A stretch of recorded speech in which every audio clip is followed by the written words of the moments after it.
Hi YouTube, this is Joe Kelton with Kelton Cutlery. You can visit me on the web, keltoncutlery.com. So today we're going to continue our series on knife edge retention tips. And I believe this is number 9. This one's going to be all about angles, okay? Now we can't go too far into this because I'm trying to keep these videos long about the 10-minute a piece mark, because I have a tendency to, go on and on and on forever about everything. But I'm trying to keep these short, kind of simple, to the point, that sort of deal. The angle that you sharpen your knife at, okay, that has a big part of how much edge retention that you're going to get in any given cutting task that you're doing. Okay, if you are cutting something soft like potatoes or carrots or something like that, then you don't need quite as tough of an edge to have good edge retention as if you were cutting, hard rope or, carving hardwoods, hickory, oak, that sort of stuff. A lot of folks get hung up on the exact angles, all right? That's why you have these really fancy knife sharpening systems, that'll take your blade and you'll put a clamp on the back of your blade and you'll put it in some sort of a doohickey holder jobber, and then you'll have like these stones that are like, however big they are, but they're attached to like rods, and then that rod goes into something in here and it makes something that's, I'm sure they're real precise and everything, but I honestly don't have the patience to set up all that kind of jigging and everything just to sharpen a frickin' knife. All right, your hand can hold a very precise angle if needed.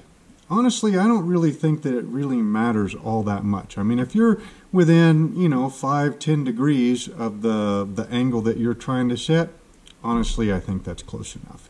Yeah, sure, we all want to be perfect all the time, but it's a knife we're talking about here, okay? We're putting an edge on a knife. That edge is going to last, 30 minutes sometimes, depends on the kind of work you're doing, to, 2 months before you touch it back up if you never use the dang thing.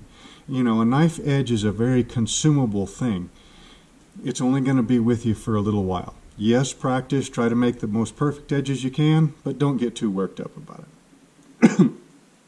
Now, the relationship between your sharpening angle and your edge retention, okay, has to do with a lot of things. It has to do with your edge grit finish. It has to do with the amount of force that you're putting behind that edge. It has to do with your skill in whatever task that you're working on. But in general, okay, the narrower the edge angle, okay, the easier that knife is going to pass through whatever it is that you're cutting, and the less edge retention. The steeper, the less force that you're going to need to put through, put behind the knife to get the knife to go through your material, but the less edge retention. The steeper the angle of the edge, okay, the more edge retention, the tougher that edge is going to be, but it's a thicker wedge. It's going to take more force to go through whatever it is that you're cutting, all right?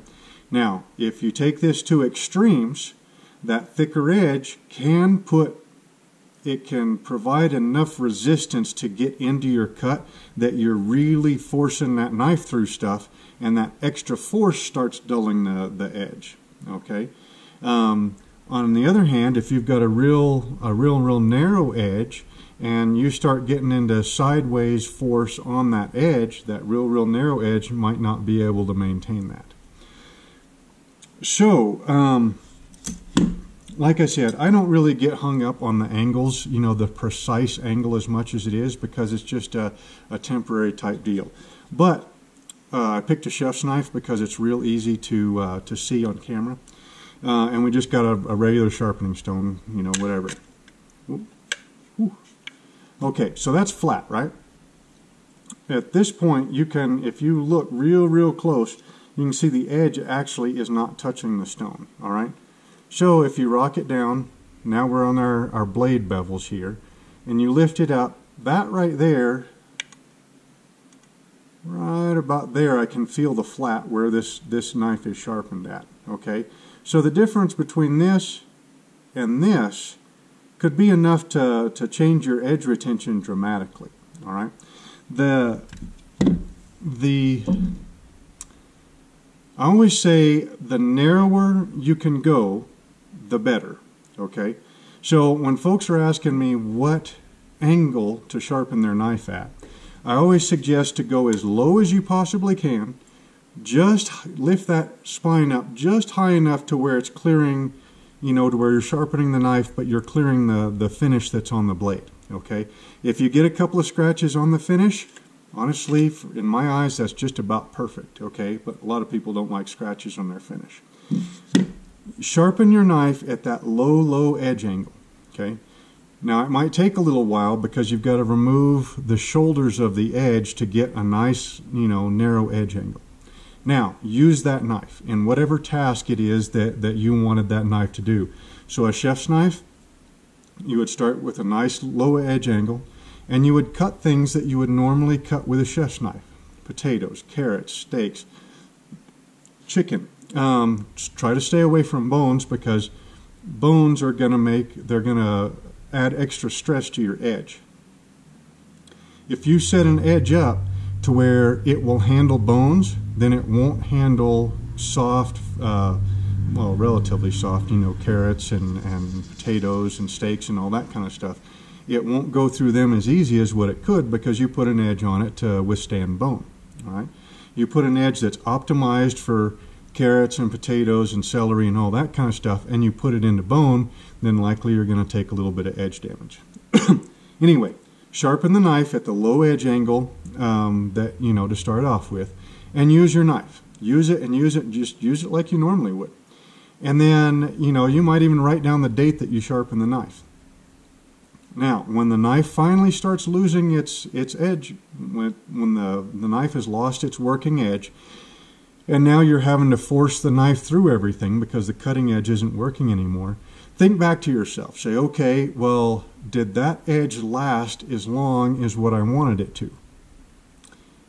Did it last, I mean, am I okay with that?